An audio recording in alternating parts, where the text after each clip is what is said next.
everyone, and welcome to WSI's Digital Insider podcast series, where in each episode we'll be interviewing a top influencer in the digital marketing space to help all of you stay up to date on the latest trends and tactics. My name is Leanna San Pedro. I'm a member of WSI's corporate team in Toronto, Canada, which is home to my beloved Toronto Blue Jays. I also happen to be your host today. In this episode, we'll be taking a slightly different spin than usual. Our guest speaker is Ms. Tammara Kennelly, who is president of FriesenPress, the award-winning North American publishing company. Her expertise from the publishing realm, paired with the demands of today's digital world, lends a unique outlook into content and the power it holds in earning a loyal following for any brand. With her vast experience in helping authors and businesses establish their authority across a variety of industries, we're very excited to get Tammara's thoughts on the intersection of publishing and digital.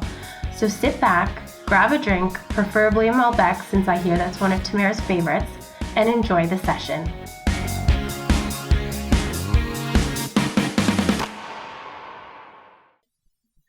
Tammara, thank you so much for joining us today. Thanks for having me, Leanna.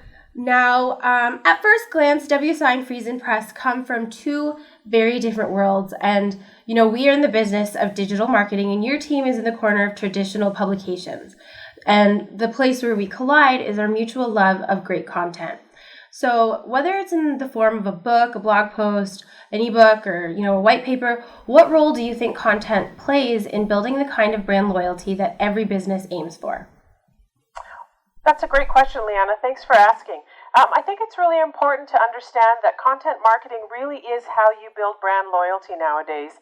I think, businesses fail to really put a plan around their content marketing. And so it's important for a business to step back and say, who is my customer? Start by building out that customer persona and understand the different groups that you're speaking to. And as you understand that persona, you're able to build your content marketing strategy, ensuring that you're following those 4 C's, which are to consistently create compelling content for them. So it's not as important to put a volume of content out there as it is to put out good quality content that's easily absorbed by your client.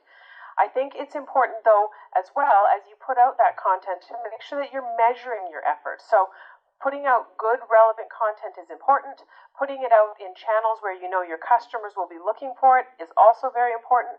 But then measuring that effort at the end of the day to make sure that your time that you're investing is well spent. So when you're looking at content marketing and whether or not your efforts are effective, it's looking at things like, are you getting views and downloads and shares of your content? Are there online conversations developing around the content that you've posted?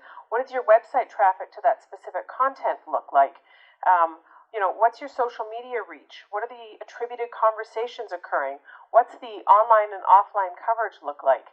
So I think it's important to measure your effort in addition to simply putting that content out there.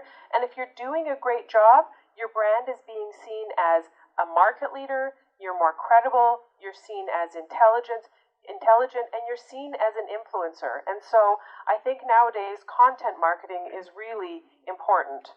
So in what ways does publishing a physical book lend authority to and credibility to a brand? That's a great question. So, we talk a lot about the business as a book as a business card. And, I think it's important to understand that when you're building brand loyalty, the things that influence brand loyalty are, things like perceived trust, brand trust, the customer satisfaction that drives repeat purchase behavior. And so, a book really does that. When you put a book out there, I think it positions you as somebody fairly unique. It says that you're dedicated and ambitious. I mean, we know you can't just write a book in an afternoon. You need to dedicate yourself to that effort. I think it says that you have a passion, not only for your vocation that you've chosen or the services that you're selling to your client, but you have a passion for your ideas. And I think that really is important. I think it says that you're intelligent.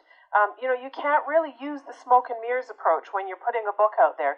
You really have to know your stuff, and you really have to position yourself as a thought leader. It says you're confident. You're confident to say, my book is worth reading. I have an idea that's worth you knowing about. And finally, there's still that prestige around writing a book. While self-publishing has certainly made publishing that much easier and more accessible to a number of people, for those that don't understand the self-publishing world, putting a book out there has a lot of prestige around it. So I think that, when you put a book out, you're really sending a strong message to your client. So you brought up the topic of self-publishing. So for our audience out there, just so they know, once a book has been published, what else do they need to do in order to amplify its reach and maximize its effectiveness as an overall branding tool?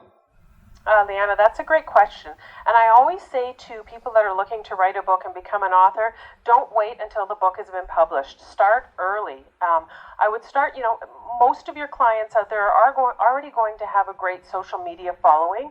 You've got a great audience out there to leverage for all sorts of crowdsourced feedback. So I would say involve them in the writing process. Have them help you pick a title. Have them help you pick a cover.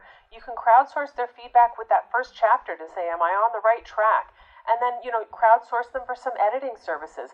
Not only are you getting benefit from that, but I think it's also having you be seen as somebody who is collaborative, who cares about what your audience wants, what they think, and it builds some momentum behind the book before it's even released.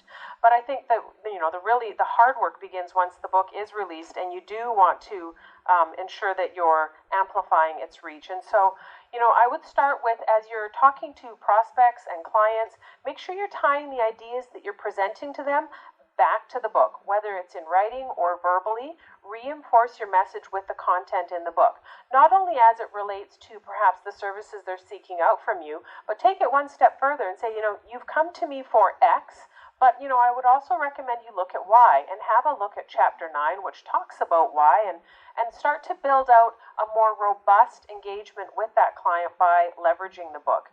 And, we have to keep in mind that there's the printed book and there's the ebook, and ebooks don't have a cost associated with them. And so think about perhaps putting that book out there for free into all of your messaging. You're not really looking to generate revenue off the book. You're looking to generate brand loyalty. You're looking to generate additional business. And so don't be afraid to give that book away for free and publicize it far and wide, whether that be on your social media, at presentations and speaking engagements that you're doing, at networking events. Make sure you're talking about it everywhere you go. And I would also say that, with the printed book, make sure that you're using it as a leave behind. I know there's a cost associated with that book, but realize that there's also a return associated with that book. And, the beautiful thing about using a book as a business card is that while a business card is a one-to-one relationship and it generally hits the garbage, when you hand somebody your book and you say, here are my ideas, here is my book, this is my name, they're going to remember you. They're going to hang on to that book. The impact of that free book is going to be long-lasting, and now that book will travel, whether that's sitting on their nightstand and their partner talks to them about it, that book heads to work and sits on the corner of the desk, and a number of people will see it and talk about it. That book may be shared. It will travel into circles that you never would have even thought to network in. And so, there's really that compound effect of you've met one person, but really you're meeting hundreds of people with that physical book. Well, you speak about that compound effect, and it's interesting. So, do you think a book actually differs from a piece of digital content, like a blog post or an ebook? And for that matter, does the physical book have a different audience? Well, I think that there are different people that place value on a physical book versus an ebook. Digital content is certainly very easy to transport around and access in our busy lifestyles, but I think a physical book has a real impact on people, and it's really that first step towards forging that an offline, real world type of bond with your customer. I think it also, a physical book is long lasting. It's a physical thing that will sit on a shelf, sit on a desk, be carried around by somebody. So I think that there's more permanence associated with a physical book. And, it's interesting, in the last few days, there's been a lot of articles that speak to the stagnation of ebooks and, in fact, the decline of ebooks and the fact that people are really moving backwards towards physical print again and really valuing that feeling of a book in their hand. Now, what would you say to businesses or even individuals wondering whether or not they have enough content to publish a book? I love that question because I think it's really intimidating to think about not only writing, because many of us aren't writers, but now you're writing a book. It feels very heavy. And what I would say is we have to keep in mind that the reader's attention span is shrinking in this world. People don't want to read an epic novel. They don't want to read a Moby Dick when you're putting your ideas into a book. You may need to make sure that you keep your ideas really short and relevant in very small sound bites that are easily digested by the reader. So, sit down and talk about what you know to somebody, and you'll be amazed at how much you do know. So the real challenge isn't about, do I have enough information? I think for most people, it's how do I organize my information and write this? And there are so many great resources out there right now that will walk you through how to do that. Starting with that big mind map of ideas and taking that mind map and chunking it into headings that are chapters with ideas, and then saying to yourself, okay, now I have my chapter outline. I'm going to write 500 words a day, which is really an attainable goal. And within 2 or 3 months, you should have that book done quite easily, although most authors that are doing the book as a business card will find they have it done a lot sooner, because you want to keep it short. It doesn't, the average book is about 60,000 words, and that's a good sized book. You don't necessarily need to have a book that's that length. So chunk your goals down into daily sound bites, and you'll find that you have a book quite easily. Having said that, Leanna, I think there's also great value in looking for co-authors. So, the short story is very popular right now. We saw it really become popular with the Chicken Soup for the Soul series, where you see a number of contributors putting a book together. So if it feels intimidating for you to do an entire book, find like-minded individuals that have areas of expertise that are different than yours and collaborate with them to put together a book that's co-authored. That was wonderful. Now, before we close off, do you have any final thoughts to share with our listeners?